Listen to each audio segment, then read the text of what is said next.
One of the major steps in self-awareness and mind control is realization of one fact, that we control nothing. And the idea that I can control anything in life, which is the desire of my mind to be able to be in control, is an illusion, right? Scientifically, philosophically, it's well established that what is supposed to happen will happen. Some of them are preordained. Spring comes, grass grows, flower blossoms. Waters basically run down the river, right? Stars come to being. Child is born, you know. The genes, the DNA in that child was preordained by the parents and grandparents and so on. Social conditioning happens. I don't choose my first teacher. I don't choose my first friends. I don't choose my neighborhood when I was a kid. I choose nothing, but I am subject to those events and conditioning in programming me, filling me with information, influencing me. And then I start reacting to my ordained influences that they have made me, produced me. I'm a product.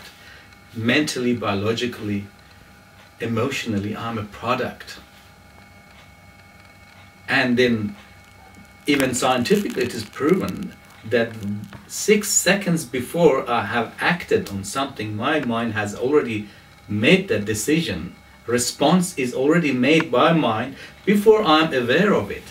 6 seconds before I become aware of an response or an action, my mind already has made that for me. Well, how can I stop thinking? So to begin with, one should become aware of the difference between I and thinking process. As soon as you said I think, you already have indicated the separateness of I and thinking. So I think that's where one has to start the journey of self-awareness, the end of which is empowerment of true self, in a way that the thinking becomes a process that I can take on as I decide. Meaning that thinking does not remain anymore an automatic process of a autopilot functioning of mind, responses like a reflex. Rather, thinking becomes a process that I initiate towards a particular end or topic.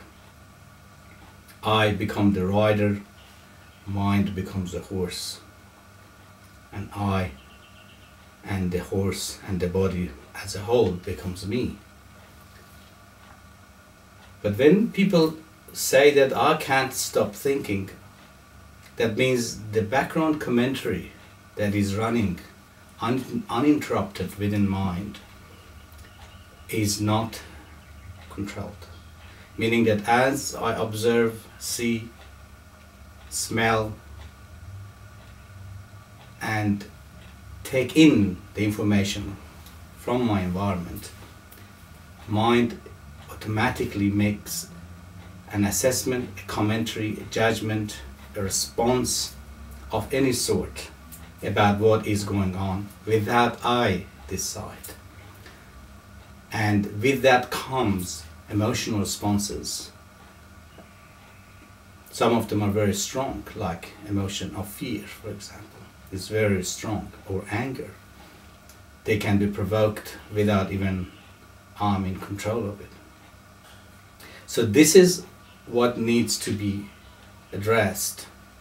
And I need to see myself not as my mind, and I need to take a step back from my mental operation and see that this commentary, this mental activity, this emotional activity, the observation is going on, and I am in a position to interrupt, to break the cycle. I see or I hear, and the response, no, I see, but I want to stay on it before having an auto-reflex response. Some of our attitudes or behavior are innately set on auto-reflex, like something comes to my eyes automatically closes.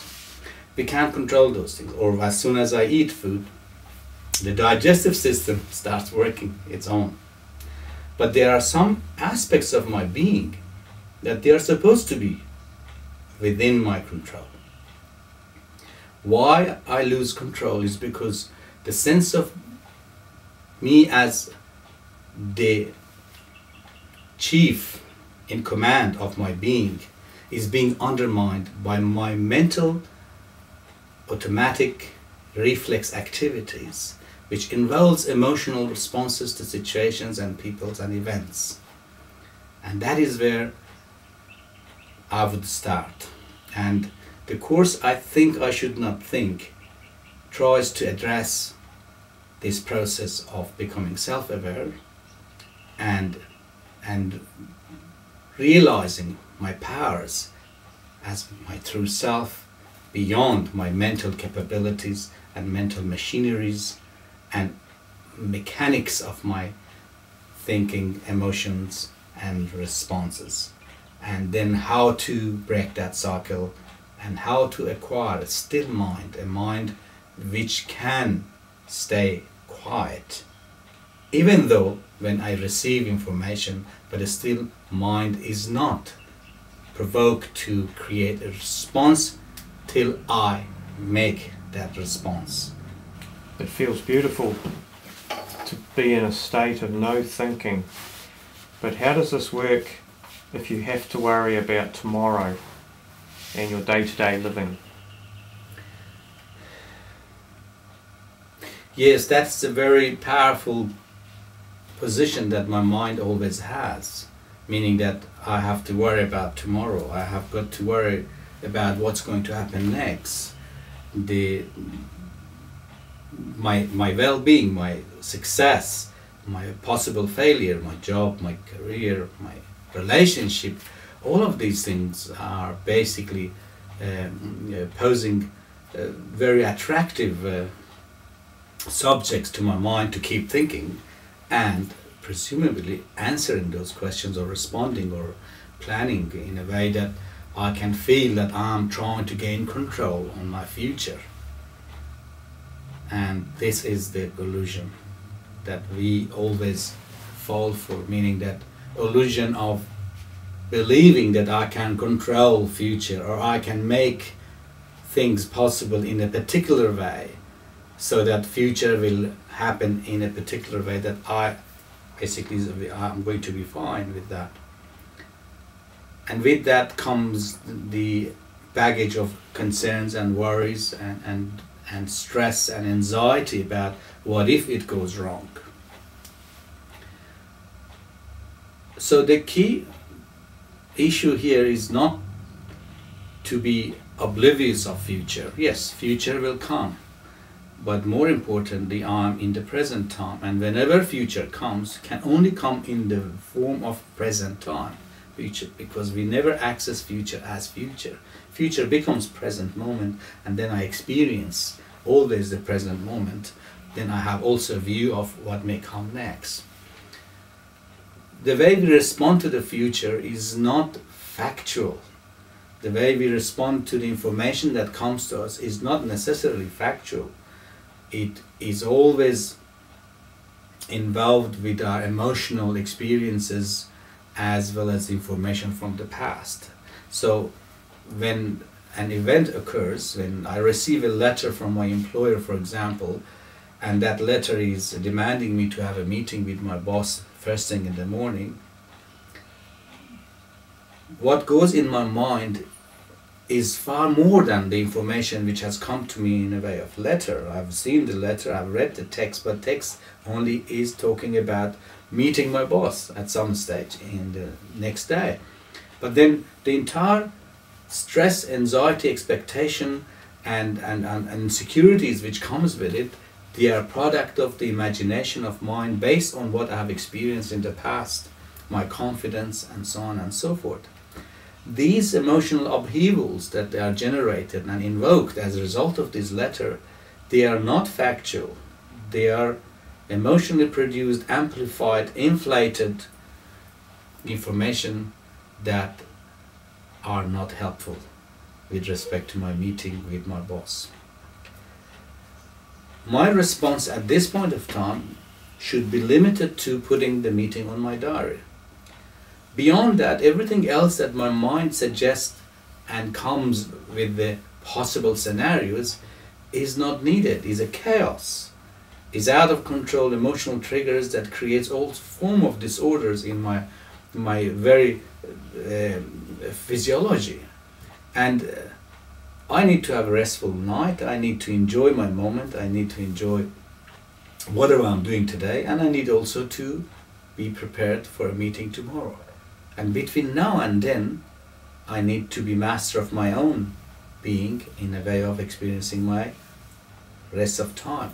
Now, by not thinking, I don't mean that we should not plan, but we should not allow mind to inflate, exaggerate, and amplify emotional responses to imagined possibilities about future.